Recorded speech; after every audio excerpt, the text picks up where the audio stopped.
my name's Adrian. I'm the instructor of Unified Fist Wing Chun, and today I'm just making a small tutorial to help people prepare for sparring in a short amount of time.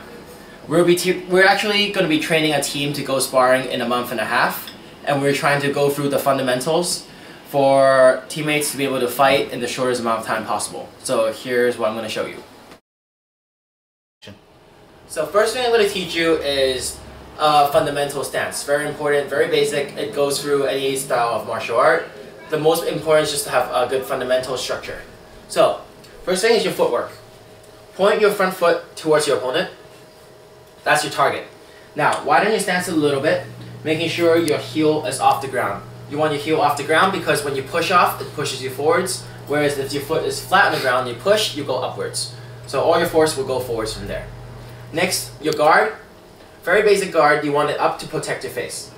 So make sure it's high enough to protect your face. Put it a little bit higher than necessary when you practice, because when you fight, it's probably going to drop a little bit when you're nervous, and if it's a little too low to start off with, it will drop too low to protect your face. So keep it a little high. Now, walking around in this stance. Basically, you don't cross your feet over. It's very simple. If you want to go forwards, forward foot goes forwards, back foot follows, go back, back foot goes, and comes back to the left, left foot goes first, and when you go right, over there. It takes a little practice, but working the fundamentals, you can transform good footwork and move around easily from there. Next, we're just going to go over the very simple strikes. Now that you have your stance and your guard, we're just going to be doing very simple 1-2s. So, doesn't matter what style again, boxing, kickboxing, whatever, it's the same. Punch is a punch. So you want to be as a jab, but you don't want it to be a weak little thingy over here because it's not going to attack the opponent. So you want it to be moving a little bit but keeping relaxed, coming out, making sure your arm is not so straight that someone can bend it, just enough that it's comfortable and it can go fast. Keep it relaxed and you have a good jab right there. For the cross, you're coming forwards, defending your face with one hand, making sure you're turning your foot, turning your hip, and coming out with this one. As you're throwing these punches, make sure you're always watching your target. From there, move your hips. Power comes from the ground. That's where your stance is so fundamental. From there, 1-2, 1-2. When you're comfortable practicing all this, try and do forwards 1-2, backwards 1-2, left 1-2, right 1-2, into your stance from there. Once you're comfortable with practicing in the air, which you should always do, shadow boxing is very important for developing your balance and your coordination on your own, and you have a partner or a trainer, you can do pad work. So just do very simple 1-2s.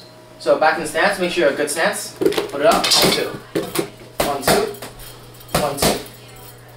And then you can move around. Good. Good. Once you get the simple 1-2 down comfortably, do more punches, 1, 2, 3, 4. 1, 2, 3, 4. Again, and then do 1, 2, 3, 4, 4, 4. Good. Very good. So just make sure you practice the basic fundamentals, and that's what's important when you fight. Because no matter how many techniques you know the most fundamental ones, and you can go in and use those very well. That's very important. Next, after pad work, and you have a partner, you can also practice partner drills, where the two partners are facing each other in stance. One partner holds up the hands as though you're defending, so keep a good amount of force so that the partner doesn't hit you. Have him do 1-2, and now you do it back to him. Keep it as an interactive drill. Footwork, timing, work on your range with your partner. Don't have to do it too hard, and just make sure you make the hits realistic. As you get more advanced, you can do more punches, and turn up the pace. And make sure you do it in good form, so you'll get the good practice in.